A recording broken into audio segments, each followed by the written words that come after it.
Evening and welcome to Scotland at 7. My name is Ben Francis, and tonight we're joined by the President of the Scottish National Party, Maureen Watt. Hey Maureen, how's it going? Yeah, nice to see you, Ben. Happy New Year if it's not too late. I'm Yeah, fine. happy New Year. Yeah, no, it's been a while. Yeah, haven't seen you in ages. Yeah, yeah. As usual, we'll start with the update or an update on the Ukraine war on day 1058 of the conflict. On Wednesday, Mike Johnson, the Speaker of the US House of Representatives, removed Mike Turner, a vocal supporter of assistance for Ukraine and fellow Republican, from his position as chairman of the powerful House Intelligence Committee. Johnson is seen as a Trump ally. US President-elect Donald Trump's nominee for Secretary of State, Marco Rubio, said the new administration would seek, quote, bold diplomacy to end the war. There will have to be concessions made on both sides by the Russian Federation, but also by the Ukrainians, he said. Keir Starmer travelled to Ukraine today to meet Volodymyr Zelensky for the first time since he entered Downing Street. Starmer says he wants a, quote, closer than ever partnership just days before Donald Trump returns to the White House. The United Kingdom and Ukraine are expected to sign a partnership deal to deepen the existing defence relationship, with further military assistance to Kiev on offer amid concerns that the United States could start to wind down its support. Russia launched missiles and drones at Ukrainian energy facilities on Wednesday, one day after Kiev said it had carried out its largest aerial attack of the war on Russian army factories and energy hubs, hundreds of kilometers from the front line. Ukraine's President Volodymyr Zelensky said, quote, another massive Russian attack. It is the middle of winter and the target of the Russians remains the same, our energy sector. The Ukrainian Air Force said it had shot down 30 of the missiles and 47 drones, while the Prime Minister Denis Shmyhal said the Russian attack had, quote, failed. The mayor of the southern city of Kherson said there were power cuts as a result of the barrage. The governor of Ukraine's western Ivano-Frankivsk region said critical infrastructure facilities had been targeted, while in the Lviv region, which borders the EU and NATO member state Poland, authorities to such facilities had been hit in the Drogobunich and Stry districts. Poland said while it scrambled fighter jets to secure its own airspace, there were no violations. National grid operator Ukrenergo urged Ukrainians to limit their electricity usage throughout the day after lifting emergency blackouts in 7 regions. Also after the barrage, President Zelensky called on the West to use around $250 billion of unallocated frozen Russian assets to buy Kiev weapons. He was speaking at a press conference in Warsaw with the Polish President Andrzej Duda last week. The EU paid out the first €3 billion loan to Kiev, backed by the interest earned by Russian assets seized. Poland has told its fellow European Union member states that Europe must, quote, take responsibility for its own security as Warsaw takes over the rotating EU presidency at a time of increasing geopolitical uncertainty, just as Donald Trump prepares to return to the White House, having promised to bring a negotiated end to Russia's war in neighboring Ukraine and threatened to seize Greenland using military force. On Wednesday, the US State Department announced new sanctions on, quote, more than 150 individuals and entities involved in Russia's defense industry and supporting its military-industrial base. So just on that report, Maureen, with Trump's inauguration so close, how do you think that is going to impact the war in the medium term? And also, just in addition to that, what impact do you think that'll have on the UK's relationship to Ukraine? Do you think it might change?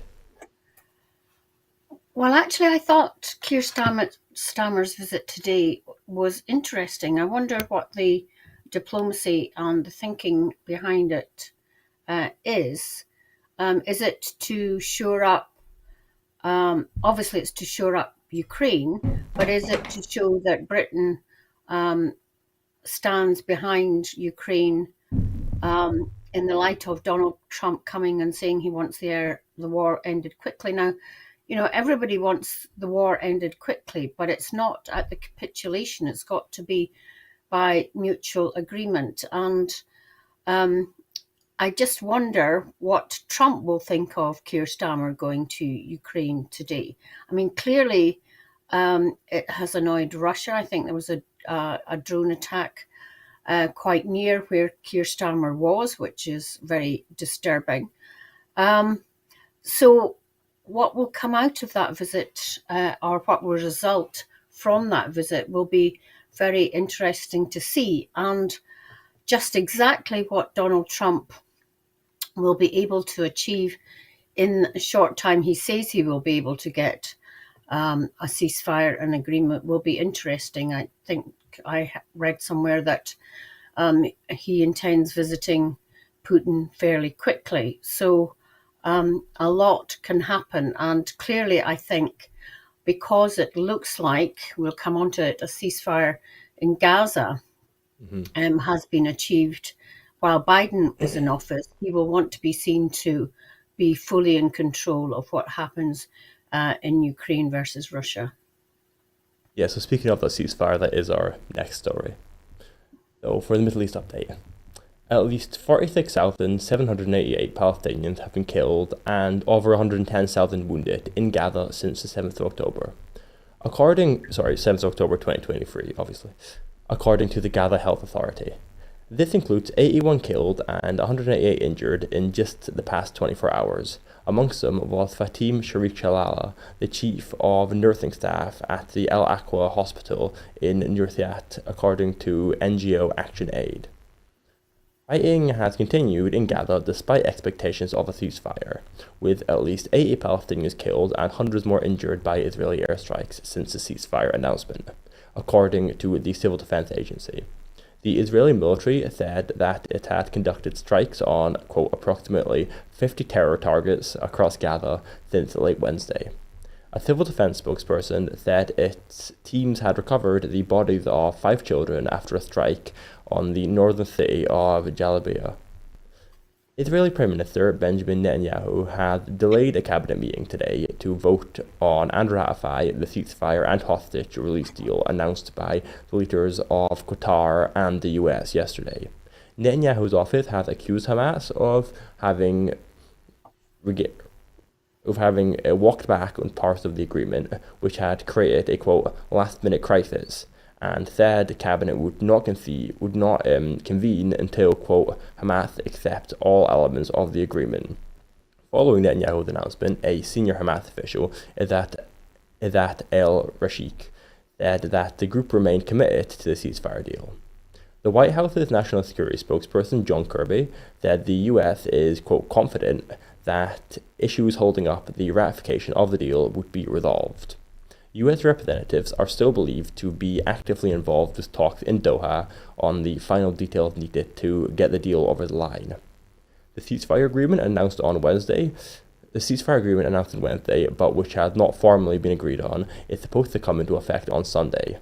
In the first phase, to last 42 days, Hamas agreed to release 33 hostages. In exchange, Israel would release 15 Palestinian prisoners for every female Israeli soldier released by Hamas, and 30 for other hostages. Palestinians displaced from their homes would be allowed to move freely around Gaza. Wounded people would be evacuated for treatment abroad, and aid to the territory should increase to 600 trucks a day. A second phase would include Israel completely withdrawing from the Gaza Strip. The EU has announced it will deliver 120 million euros in aid for Gaza, bringing the bloc's humanitarian assistance to the Palestinian territory to more than 550 million euros since 2023. The package will include food, healthcare and shelter assistance, and support to allow access to clean water, the European Commission has said. So, just Maureen, on the ceasefire, how likely do you think it actually is that it's going to come into effect? And if it does, do you think it'll actually hold? Well, God willing, as they say, but it's clear that Israel cannot get agreement within its own country or in its own government or cabinet. There are still hardliners refusing to back what Netanyahu seems to want to agree to. And as you said, fighting in Gaza is still continuing. But surely this is something that's got to start. The ceasefire has got to start on the dates agreed, and the hostage release has got to begin to take place. I mean, I mentioned Joe Biden earlier, but he's not been the only one who has been involved in this. I mean, we must not forget that Turkey, Egypt, Qatar, and other states in the Arabian Gulf have been involved as well. So I think the pressure will be on Netanyahu, especially from Trump coming in for this ceasefire to work. But I think there is general unease in Israel about what it will mean. So, just looking at the time, I'll have to move on to our first story, which is on the NHS. The Royal College of Nurses report detailed problems with provision of healthcare across the UK. The Royal College of Nursing, RCN, the UK's nursing trade union, has released a report showcasing testimony from thousands of nurses on the dire condition of the National Health Service across the United Kingdom. The report is made up of the testimony of more than 5,000 NHS nursing staff members and details the issues faced by nurses in the NHS, with 7 in 10 respondents to an RCN survey saying they are delivering care in overcrowded or unsuitable places, such as corridors, converted cupboards, and even car parks on a daily basis, while more than 90% of those surveyed believed patient safety is being compromised. The report contains stories of heart attacks in hospital corridors, a cancer patient with an at-risk immune system being forced to wait in a busy corridor, and the lack of staff available to properly care for patients. The report followed a letter sent to the Westminster government and NHS England from an RCN-led coalition calling on officials to publish how many patients are being cared for in corridors and other inappropriate places. Commenting on the report, RCN General Secretary Nicole Ragnar said, quote, "Vulnerable people are being stripped of their dignity and nursing staff are being denied access to life-saving equipment. We can now categorically say patients are dying in this situation," referencing to patients being cared for in places like hospital corridors. So, Maureen, what do you make of that report, and what ways do you think the UK government and Scottish government could improve the situation? Well, first of all, I think that it is unfortunate, to say the least, that the RCN didn't break down their survey by nation states, Yeah. because that would have been much more informative to everybody. Now, you might come to the same conclusion, but I'm sure we would have seen differences. Flu has obviously increased the workload and the pressure on NHS throughout the UK in recent weeks. Thankfully, it looks to be calming down a bit. But clearly, I think there's a link between fewer people getting vaccinations this season rather than in previous years.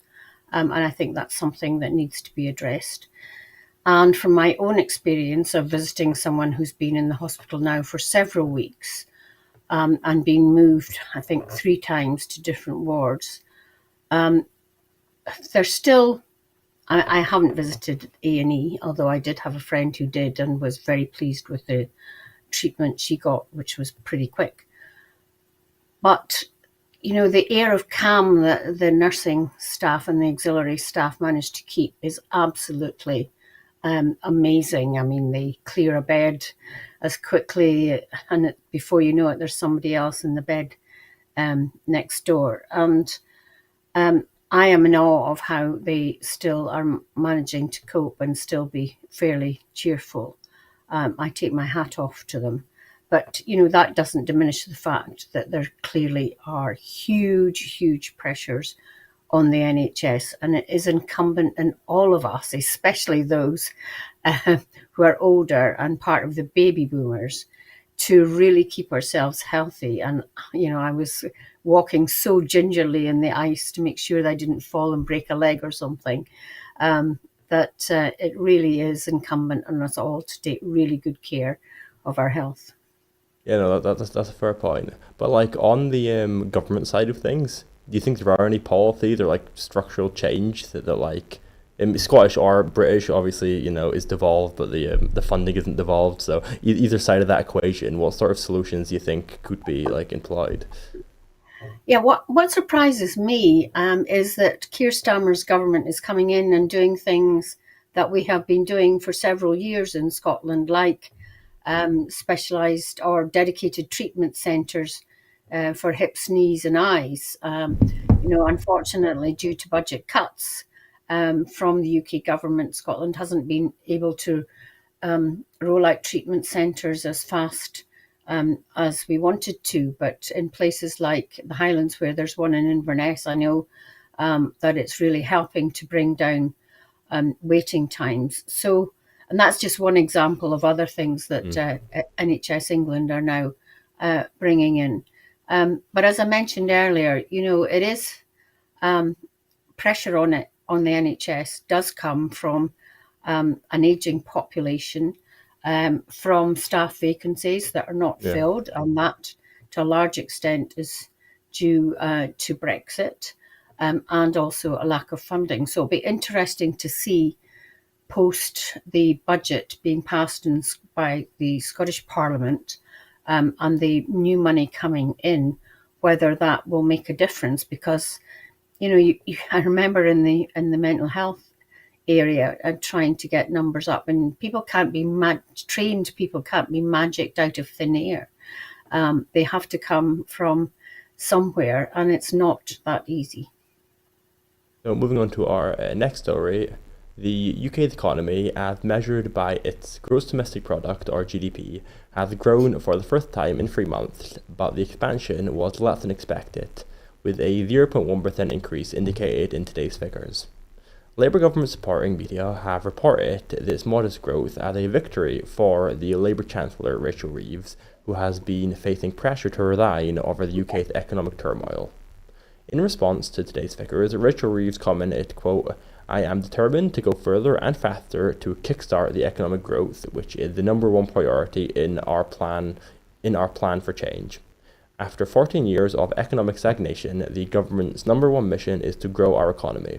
I will fight every day to deliver that growth, and put more money back into working people's pockets."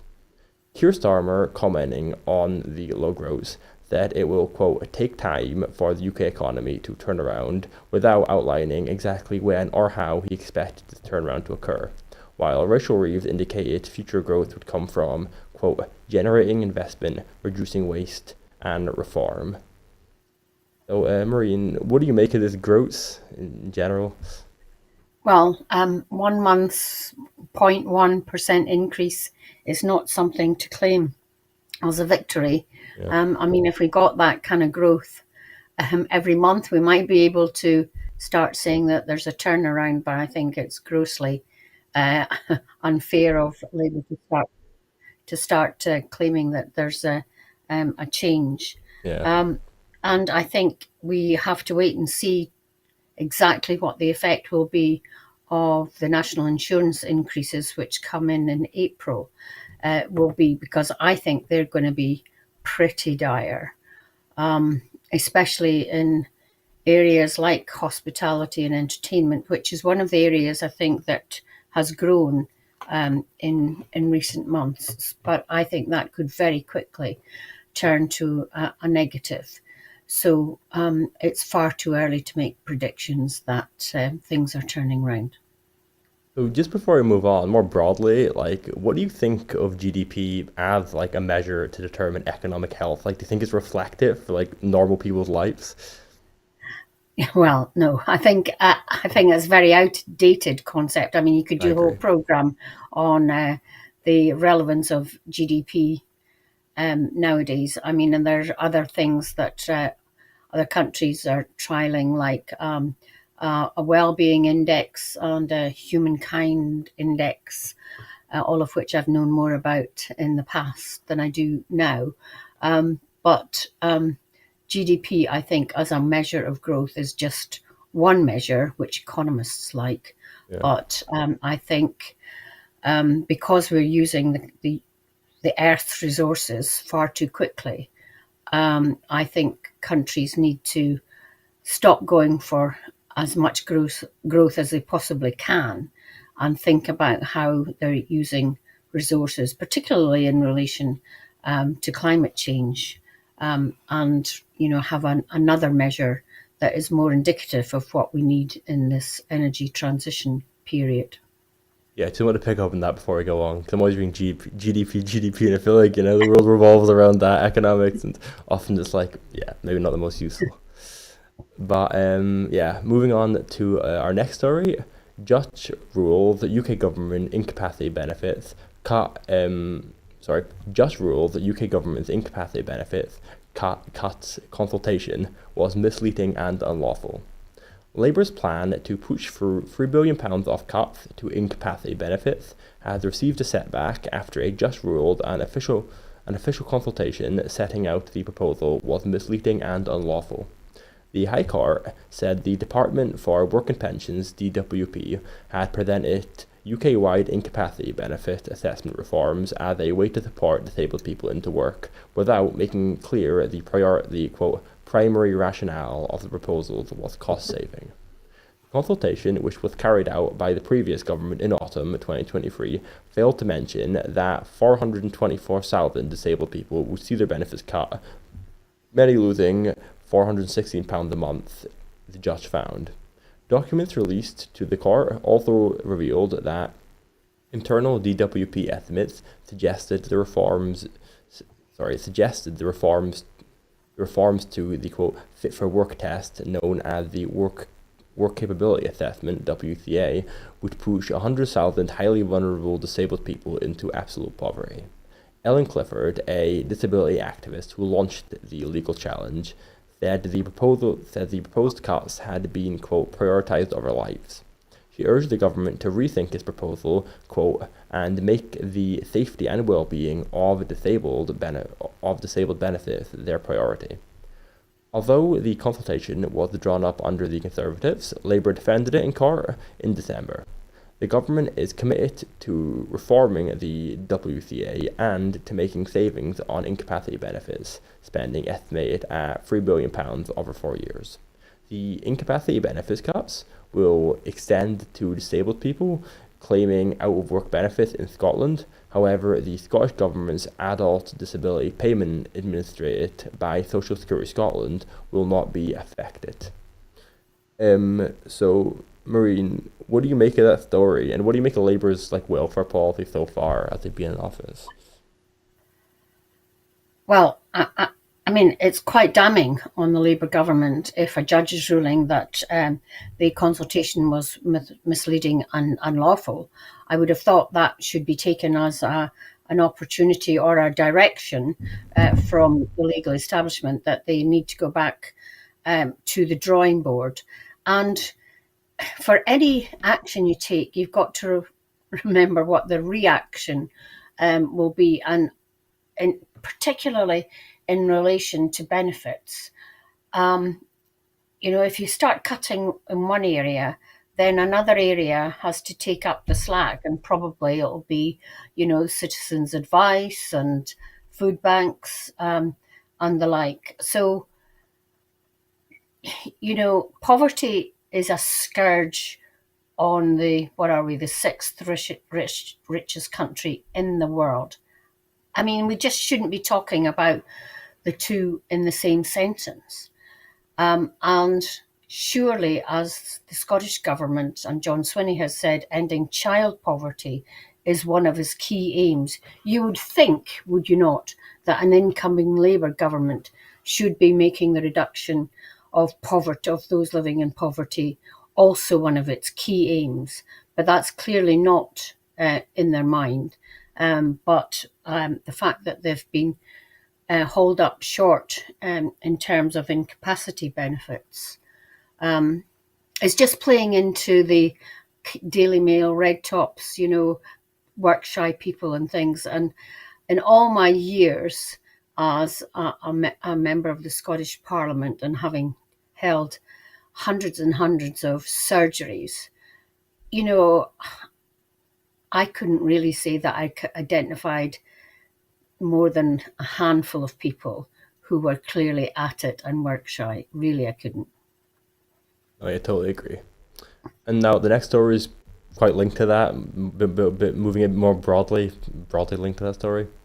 The SNP accused Anas Sarwar of being in denial over UK government austerity. The Scottish National Party has said that Anas Sarwar is, quote, living in a parallel universe, after he reiterated his assertion that there would be, quote, no austerity under Labour, in the same week that both the Prime Minister and Chancellor have refused to rule out making severe spending cuts in the forthcoming spending review. In an interview with the Scotsman today, Sarwar claimed that possible further cuts are not a continuation of austerity, just days after the Prime Minister said that the approach to spending cuts would be, quote, ruthless. In the interview, the Labour leader in Scotland agreed that action by the UK Labour government in Westminster was harming his prospects of being elected as First Minister, as the latest polls showed that the majority of voters in Scotland are unhappy with the Labour government. Mr. Sarwar's admission comes just a day after Labour's Scottish Secretary Ian Murray appeared to blame the public for Labour's collapse in the polls. SNP MSP Rona McKay said, quote, it has been obvious for some time that Anas Sarwar holds no sway over his bosses at Westminster, but it increasingly looks like he is living in a parallel universe to the rest of us. To double down on his pledge of no austerity under Labour in the same week that both the Prime Minister and Chancellor have refused to rule out making severe spending cuts in the forthcoming spending review shows just how far out of touch Sarwar is with his leaders in Westminster. Quote, under John Sweeney's leadership, the SNP has put forward a budget which puts the people of Scotland's priorities first, with record investment in the NHS and action to mitigate damaging Westminster policies, including the two-child benefit cap and Labour's decision to axe the universal winter fuel payment for pensioners. And that Sarwar and the Labour Party must take responsibility for their actions, including the hugely damaging decision to hike national insurance and come clean on the scale of their planned cuts.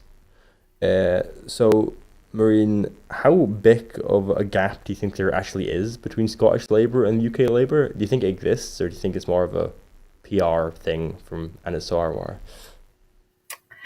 I think Anas Sarwar really, after the Labour victory in July over the Tories in such a big majority, really thought he should be measuring up the curtains for Bute House, because he thought he was just a shoo-in. And now deep reality is setting in. I think you said that Ian Murray thought it was the public's fault that Labour are not doing well. I guess it sort of is. That's Didn't like democracy, them. Ian. That's democracy. If people have fallen out of love with Labour so quickly, something must be happening that they don't like. I think Anas Sarwar is at the moment desperately paddling around to see what on earth he can do. He doesn't know whether to put his support squarely behind Keir Starmer or try to distance himself and Scottish Labour from UK Labour. I think he really doesn't know where he is at the moment and desperately flailing about to try and recover a position which he, in his mind, thought he had. It's a long time still till the 2026 election, and a lot can happen between now and then. Some things that you have control of, a lot of things that you simply haven't control of. But the fact that Labour were kind of strutting around because they do think they've got a divine right to rule in Scotland. That is clearly what many Labour people, even after the SNP government being in power in Scotland for so long, they still think it's temporary and it's not something that is the status quo, if you like, or should be the status quo in Scotland. And, you know, a simple lesson in politics is never take the electorate for granted, and Anna Sarwar's fallen at the first hurdle, I think, there. Like, what prospects do you think there is for Labour winning the election in 2026? Because as you say, like 6 months ago, I think it seemed like they were in the up. But I was looking at the polls today, and like they fell by like 15 points in like 6 months in the Scottish polls. I've never seen it drop that much. So do you think how worried are you, I guess, in the next election, for what happened in the general election with Labour winning happening in the Scottish elections? Well, I think it's interesting, isn't it? So many politicians say that the people in England think like the people in Scotland. But as I said earlier, we're so far out, more than a year out from the Scottish election, and so much can happen nationally and internationally. We live in a very, quite unstable world compared to many other these circumstances under other elections have been fought on. And, increasingly we're seeing, although not in the mainstream media, reports of how Scotland is forging ahead in many different areas like renewable energy. I think we might come on to AI and other things. So a lot can happen, and people are very fickle. We haven't spoken about the influence of reform. So anybody that would make a prediction on any polls now of what will happen in May 2026 is being a bit rash. No, that's a good point. Yeah, and just to note on reform before we move on, like also in those same polls, reform also went up by like 10 points from basically nothing. So yeah, I won't be surprised if they beat the Tories in the next election, honestly. But we'll find out when that comes.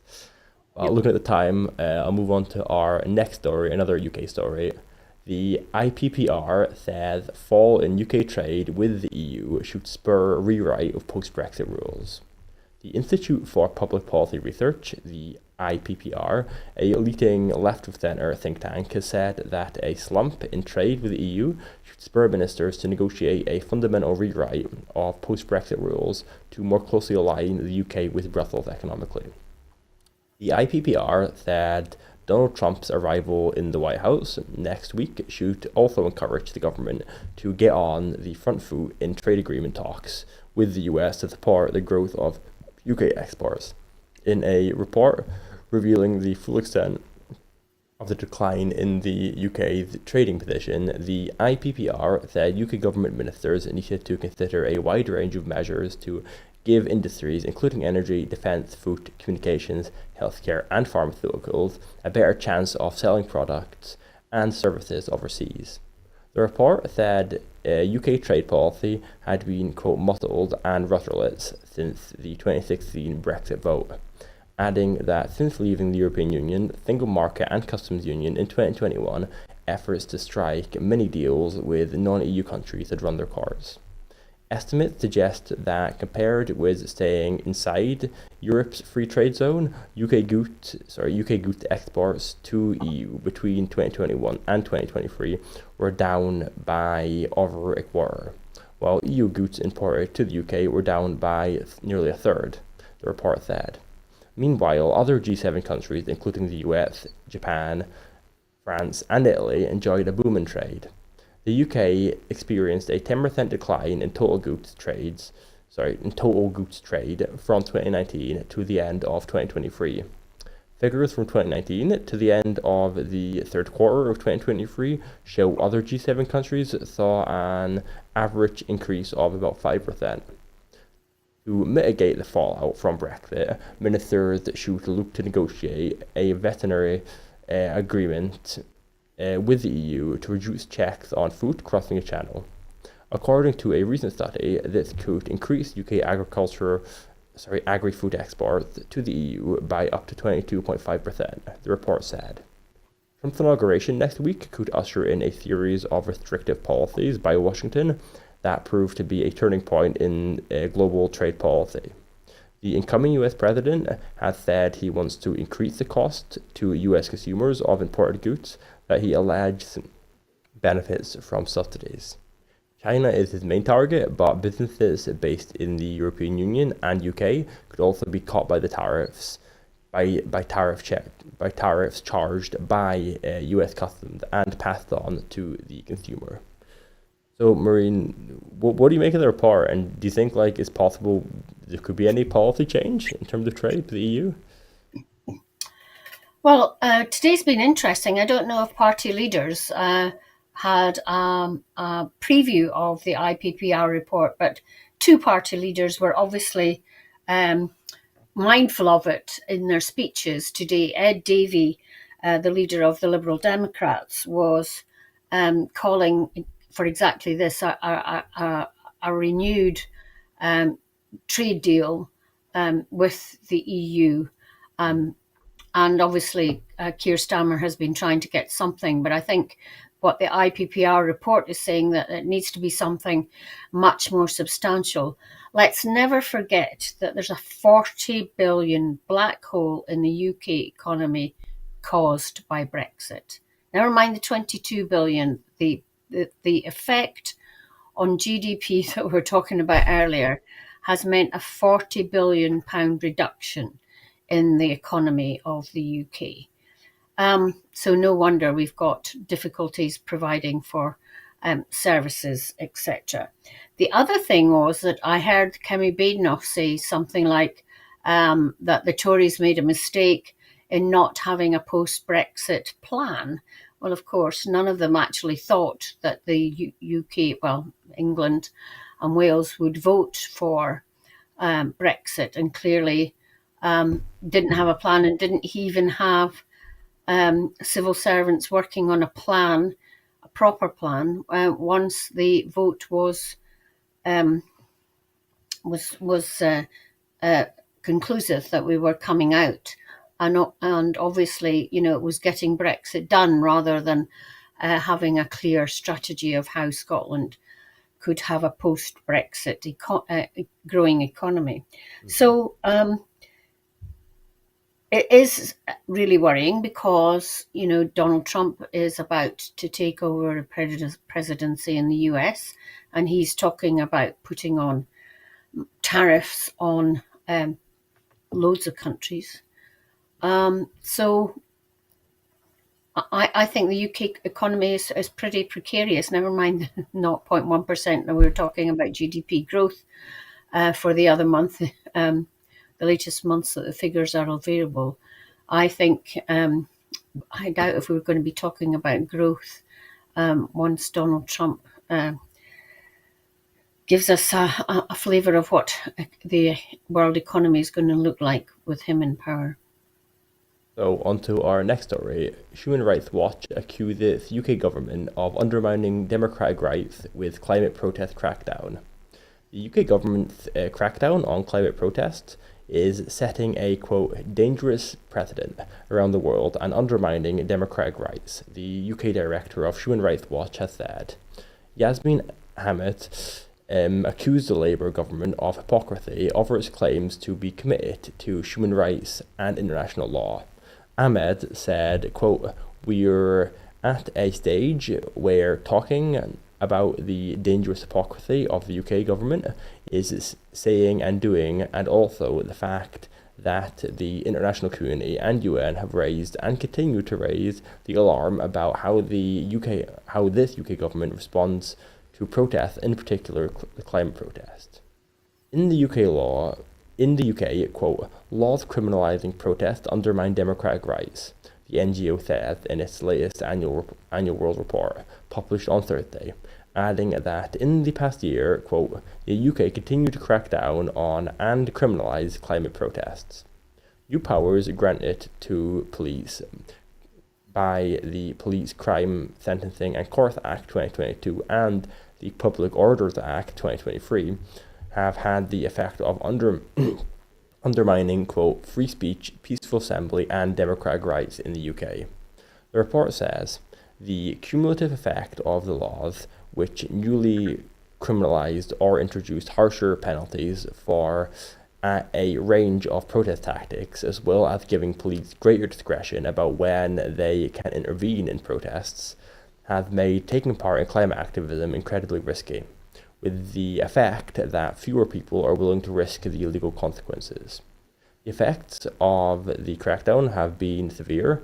In total, 34 activists taking part in climate protests were jailed in 2022, according to Tim Crothland of Defend Our Juries. In July, 5 supporters of the Just Stop Oil campaign were jailed for 4 and 5 years for conspiracy to cause a public nuisance after they spoke on a video call about a direct action protest on the M25 motorway. These are the longest sentences ever imposed for non-violent protest actions.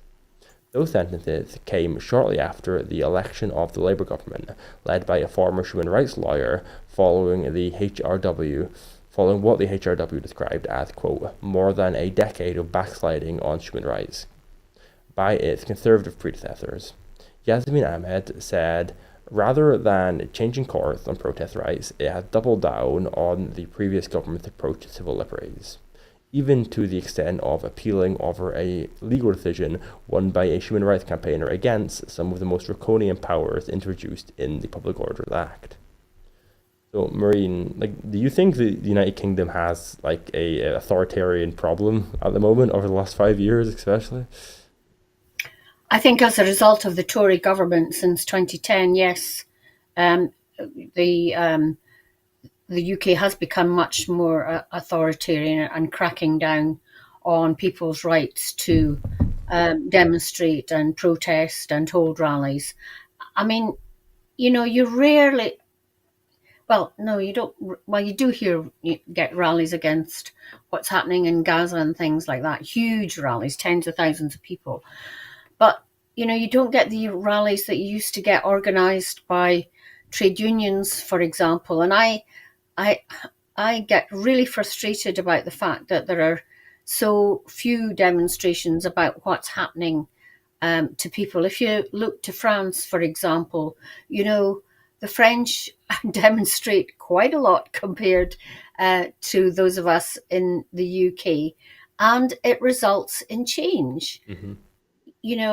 They do get meaningful change in France as a result of demonstrations, whether it be farmers or whether it be rights for workers. And rights for workers are much better in France than they are in the UK. For example, in France, if the company that you work for doesn't have a canteen, you must get vouchers which you can use for food, for buying food, or use in restaurants. And imagine if we had that in the UK, how there would be so much less need for food banks. So that's just one example of what demonstrations of workers in other countries can achieve. And I think we are really lagging behind because our democratic rights and the way that we can show our feelings about things have been hugely curtailed, and it just comes down to one cross on a ballot paper every 5 years or so, and it certainly feels like that in Westminster.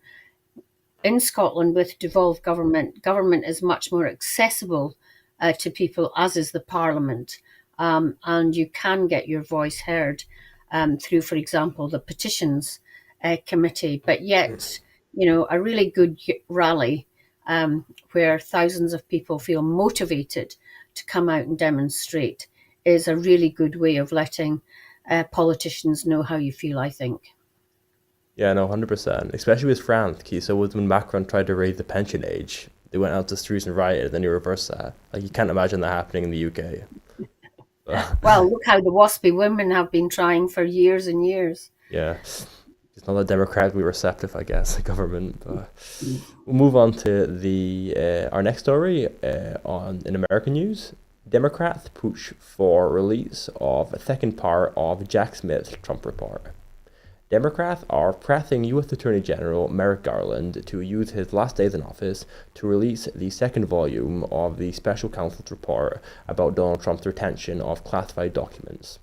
The demand comes after The demand comes after earlier this week the Justice Department published the first part of Jack Smith's report, which looked at the president-elect's attempts to overturn the results of the 2020 election, including inciting a violent mob to attack the US Capitol on 6th of January 2021. That report concluded that Trump would have faced probable conviction had he not won the 2024 election, after which Smith, who resigned last week, dropped the case against him. It is in the public interest, quote, for the Department of Justice to expeditiously release the second volume of Special Counsel Smith's report so the American people have as full an accounting as possible of Donald Trump's lawless and criminal conduct, said Jamie Raskin, the senior Democrat on the House of Representatives Judiciary Committee. The second volume is being withheld on the order of a U.S. federal judge in Florida, Aileen Cannon, on the basis that it would prejudge or perjure the case of two co-defendants, Walt Nauta and Carlos de Oliveira, who face charges of conspiring with Trump to hide a trove of documents from his first term as president at his Mar-a-Lago home. The report is believed to detail Trump's efforts to illegally withhold and conceal a large number of documents containing highly sensitive national security secrets after he removed them from the White House. They were eventually retrieved by FBI agents in 2022 after the Justice Department authorized a search of Trump's home. Cannon has scheduled a court hearing for Friday to consider the case for releasing or withholding the second volume.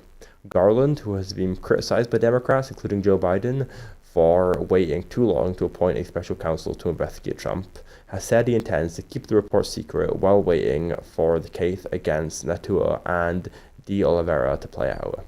But with the case expected to be shelved after Trump's incoming administration takes over the Justice Department next week, that would mean Smith's charges would be unlikely to ever see the light of day. Garland has suggested releasing the report just to the House and Senate Judiciary Committee members for review, but Democrats on the House Judicial Committee said that was insufficient and that a wider release to put the report in the public domain is essential. So, Maureen, how important do you think it is, to release this report? Well, I'm really surprised that it hasn't been released already. And, it doesn't look good, does it, rushing it out just before the Biden administration demits office and Trump takes over again. Part of me, I think Trump's a naturally odious man. I have met him in the flesh, well, not been introduced to him, but been sitting one person away from him in a committee in the Scottish Parliament. But part of me wants to say to the Democrats, look, you just have to drop this for the next 4 years while Trump's in office, because there are going to be loads of other things that need bringing to the attention of the citizens of the United States to make sure that Trump, well, of course, he's served 2 terms, but that the Republicans or the Trump type of Republican doesn't get elected for a further term thereafter. So, part of me just wants this to stop, because it's not going to go anywhere and it's just going to make Trump more angry than he is. And as I said, I feel the Democrats have got other things that they need to focus on now. We know he's a horrible man, but it doesn't seem to have been made any difference with the voters of the United States. So I think that they need to concentrate, as I say, on other things that will be odious and not in the interests of the people of the United States or the world at large. I mean, what's the Democrats' response going to be about him saying he's going to take over Greenland or the Panama Canal or rename the Gulf of Mexico? I mean, these kind of things are surely need much more attention than this, which, as I say, can't be going anywhere while he's in office. Yeah, no, that's sort of why I was asking the question because, like, I feel like this sort of line of attack hasn't been very effective historically, especially during his last 4 years in office. The Democrats spent most of the time attacking him for like scandals that the public didn't seem to really care about and Russian asset instead of actually focusing on his the policies and what he actually did, which harmed people's lives. So Mhm. Yeah, we wait and see what's going to happen. yeah, we'll find out. See if they learn from the last 4 years. I doubt it, but we'll see. But moving on to our last two stories, Scottish stories. Strathclyde University researching how AI could speed up vaccine and medicine development. A new research project has been launched to investigate how AI and machine learning could help speed up the development and production of mRNA-based vaccines and medicines. Innovate UK has awarded more than £440,000 to the project, which aims to fast track the development process in genomic medicine, which analyzes DNA to understand an individual's genetic makeup with the aim of treating existing conditions such as cancer or rare diseases, or to produce new vaccines. The University of Strathclyde will play a critical role in the study, focused on testing the protective liquid-based nanoparticles that are used to encapsulate a type of RNA for delivery into cells. RNA is present in all living cells and is used by the body to construct cells or respond to immune challenges. Messenger RNA, or mRNA, carries the genetic instructions the body uses to create cells. The consortium, which is being led by Redcar-based drug formulation and manufacturing company Micropore Technologies, includes researchers from the universities of Northumbria and Teesside.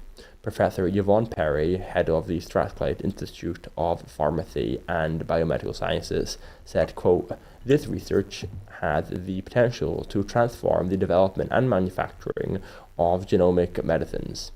By applying machine learning to these intricate processes, we aim to make significant strides in how quickly and effectively treatments can be brought to patients.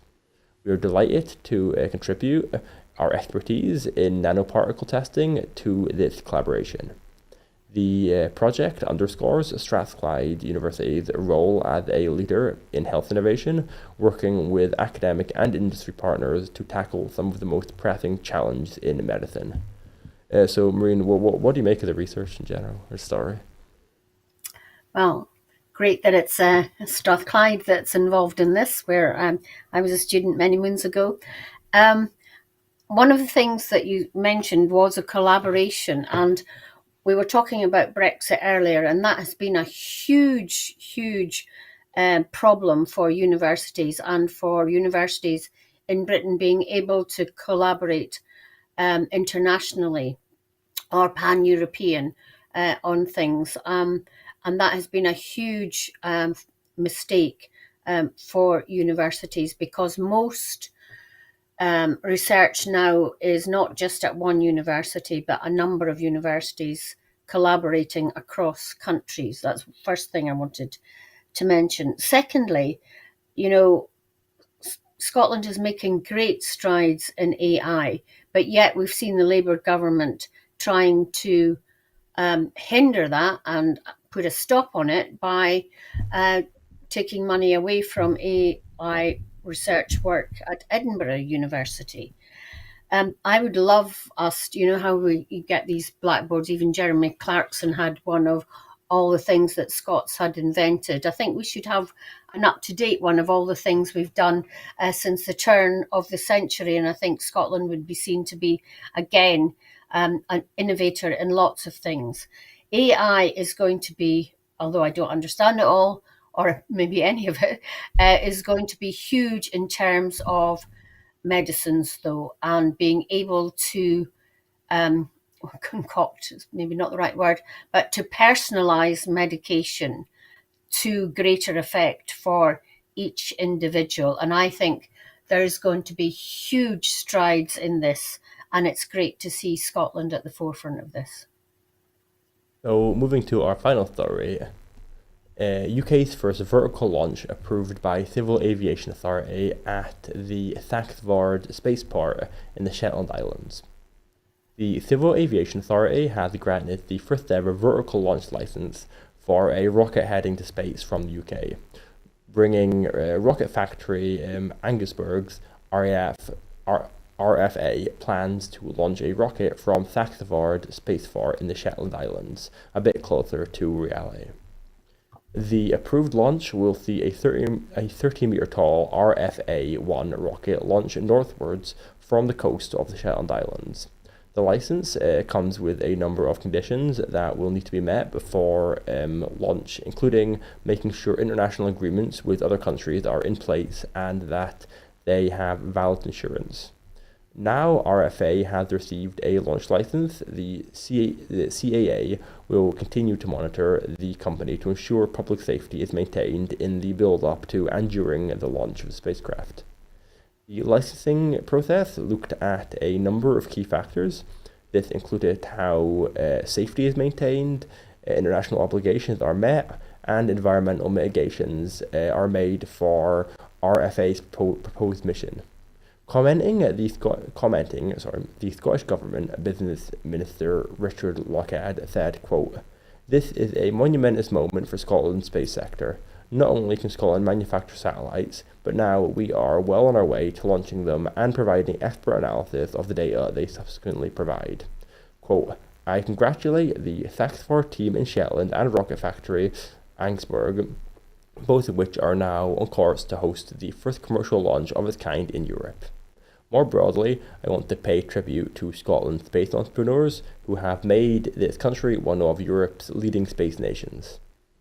The Scottish Government and its enterprise agencies will continue to support the sector in whatever way we can, helping unlock its vast economic potential." So, Maureen, just to end off, what do you make of that story? Well, it's, talking about Scotland at the forefront of things. Glasgow, perhaps not many people know, is really at the forefront of satellite production in the UK. And clearly with our vast rural areas and dark areas, it's great for rocket launching. So this is another area where I think the economy in Scotland can be driven forward, and we could see GDP growth in Scotland because of these innovative and industries which are our future really progressing in Scotland. Do you know where about in Glasgow they make satellites by any chance? I'd never heard that. It's quite interesting. I'm not sure if there's just one or several sites. Yeah. I'm not sure. That's quite... Okay. It's quite cool, yeah. Well, anyway, it's good to end in quite a cool story following all the depressing ones. So that's a nice end. That's all I've got time for this evening at Scotland at 7. So thanks to Maureen. Thanks, Maureen. You're welcome. Before I go, I just want to remind you that at Broadcasting Scotland, we depend on the generosity of our supporters. To everyone who has donated and to everyone who has signed up to make a regular donation, a regular monthly payment, thank you very much. We raised £20,000 from April to the end of 2024, 16,000 short of our target of 36,000. We had to borrow 12,000 to enable us to pay our bills and survive, but the pressure is still on and we need to find enough regular donors to give us financial security. We face costs of over £4,000 every month, but only receive donations of £2,500. We need more regular subscribers, but we also need to clear our debt. Our programs will always be free to view. However, if you can afford just £5 a month, please consider becoming a member of Broadcasting Scotland, and please donate whatever you can afford. So thank you, Maureen, and goodbye.